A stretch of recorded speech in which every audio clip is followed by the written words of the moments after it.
कांग्रेस नेता राहुल गांधी इन दिनों चुनाव आयोग से मोर्चा लड़ाए हुए हैं।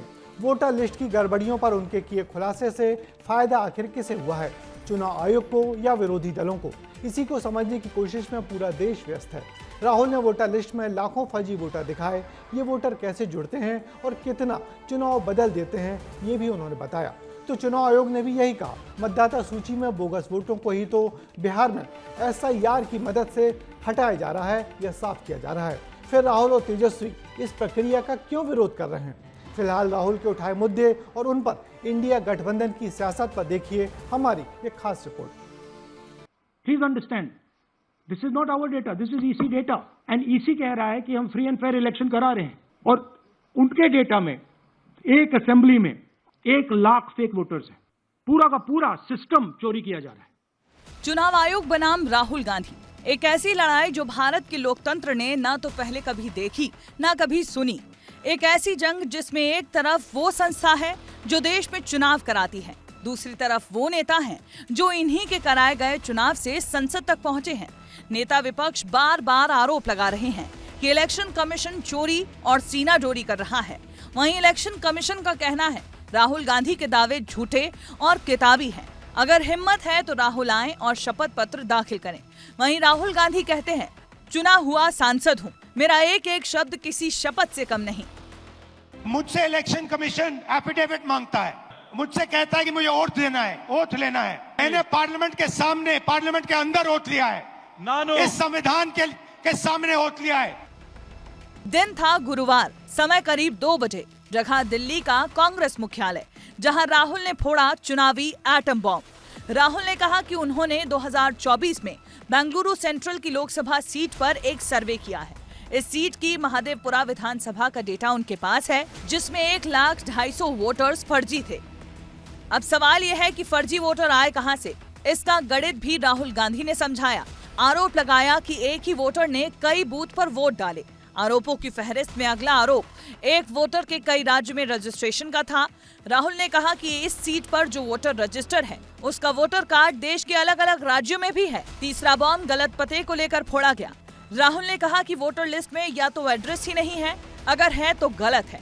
चौथा आरोप ये कि एक ही पते पर 80-80 लोगों का वोटर ID कार्ड बना है, लेकिन जब कांग्रेस की टीम वहां पहुंची तो एक भी वोटर नहीं मिला।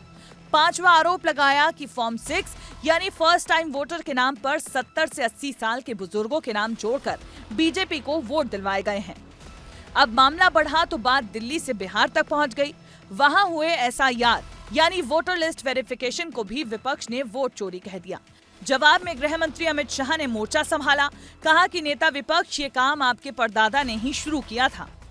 जो कॉन्स्टिट्यूशन का फाउंडेशनल आइडिया है, 1 मैन 1 वोट, इस पर इलेक्शन कमीशन और उसके के सारे अफसर आक्रमण कर रहे हैं। इसका मतलब वो संविधान पर आक्रमण कर रहे हैं। जो भारत में जन्मा नहीं है उसको भारत में वोट देने का अधिकार हमारा संविधान नहीं दे रहा है। राहुल बाबा, आप संविधान लेकर घूम रहे हो, तनिक उसको खोलकर पढ़ भी लो।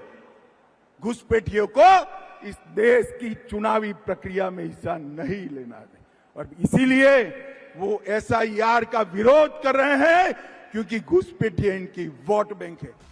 1 अगस्त को राहुल गांधी ने संसद के बाहर खड़े होकर दावा किया था कि उनके पास एक एटम बॉम्ब है, और जब 7 अगस्त को उन्होंने ये बॉम्ब फोड़ा तो असर चुनाव आयोग के दफ्तर तक दिखाई दिया। और अब जरूरत है कि चुनाव आयोग इन सवालों का जवाब दे, जिससे नेता को चुनने वाली जनता के मन में शक न रहे। ब्यूरो रिपोर्ट, विस्तार न्यूज। तो आज इस मसले पर बात करने के लिए हमारे साथ स्टूडियो में वरिष्ठ पत्रकार राजेश बादल जी हैं, जिनसे इस पूरे मसले को समझते हैं। राजेश जी, ये जो पूरा मामला है, तो आप राहुल गांधी ने जो मुद्दा उठाया है उसको कितना गंभीर मानते हैं? देखिए, मुद्दा तो गंभीर है। गंभीर मुद्दा जितना है वो इसलिए कि राहुल गांधी की जो संवैधानिक स्थिति है वो लोकसभा में प्रतिपक्ष के नेता की है। तो कोई भी लोकतंत्र केवल पक्ष से नहीं चलता, पक्ष और प्रतिपक्ष से चलता है। ये नहीं हो सकता कि प्रतिपक्ष के आकार साइकिल के पहिए के बराबर हो और पक्ष का आकार ट्रैक्टर के पहिए के बराबर हो। तो लोकतंत्र में, कोई भी लोकतंत्र है, प्रतिपक्ष की आवाज़ को गंभीरता से तो लेना ही पड़ेगा। दूसरी बात, मैं इस बातचीत, जो राहुल के जो आरोप हैं या जो बात उन्होंने उठाई है, अगर ये बात संसद में कही होती तो चुनाव आयोग तो उस पर कुछ कर ही नहीं सकता था, फिर तो विशेषाधिकार हनन का प्रस्ताव बन जाता। तो ऐसी स्थिति में चुनाव आयोग को देखना चाहिए, क्योंकि चुनाव आयोग की साइट पर जो आंकड़े थे वही आंकड़े, कर्नाटक के जो 3 तरह की श्रेणी के आंकड़े हैं, वो चुनाव आयोग की साइट से ही तो उठाए गए हैं। तो ये मुझे लगता है कि राहुल के आरोपों पर गंभीरता से जांच होनी चाहिए, बजाय इसके कि चुनाव आयोग आक्रामक हो जाए, निंदा करे। ये चुनाव आयोग का काम नहीं है, ना ही किसी अन्य संवैधानिक संस्था का काम है कि वो प्रतिपक्ष के नेता को इस तरह से बात करे। इसीलिए उसका कद बोना लगता है कि सीजीआई को क्या मुख्य चुनाव आयुक्त के चयन से इसलिए हटाया गया है।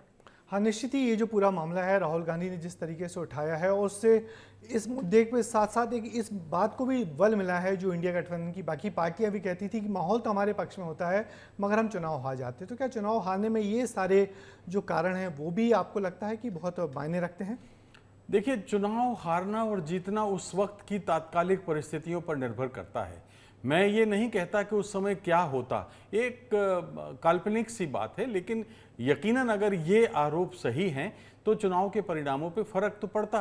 तात्कालिक मुद्दे की जब मैं बात करता हूँ तो मुझे याद आता है कि इंदिरा गांधी ने जिस तरह से बेलछी कांड का लाभ लिया, तो प्रतिपक्ष जब कभी लाभ लेता है तो उसको मिल भी जाता है। जिस तरह से राजीव गांधी के खिलाफ बोफोर्स का मामला उठाकर तत्कालीन प्रतिपक्ष ने लाभ लिया था।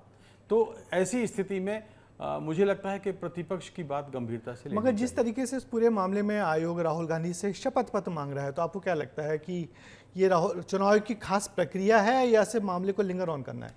देखिए, चुनाव आयोग का शपथ पत्र मांगना तो बड़ा मासूमियत भरा कथन है। एक बचपना इसमें मुझे नजर आता है। अगर मैं आपसे कह रहा हूं कि आप पर ये आरोप है, आपको जांच करना चाहिए। शपथ पत्र की बात करने का तो कोई मतलब ही नहीं है। शपथ पत्र देकर के भी क्या करेंगे? अगर शपथ पत्र दे दिया फिर क्या करेंगे आप? फिर क्या अपना इस्तीफा दे देंगे? तो रईस जी, आप हमारे साथ जुड़े रहिए इस मसले पर। पॉलिटिकल राउंड अप का एक्सपर्ट कमेंट ये है कि ये जो पूरा मामला है, राहुल गांधी ने मतदाता सूचियों में गड़बड़ियों को जो मुद्दा उठाया है वो नया नहीं है। राजनीतिक पार्टियां मतदाता सूचियों में छेड़छाड़ अपने अपने तरीके से करती रहती हैं और आयोग उनको दुरुस्त करता रहता है। मगर आयोग को राहुल की शिकायत को भी गंभीरता से लेना होगा, क्योंकि वोटर लिस्ट की पवित्रता से छेड़छाड़ लोकतंत्र को ही नुकसान करेगी।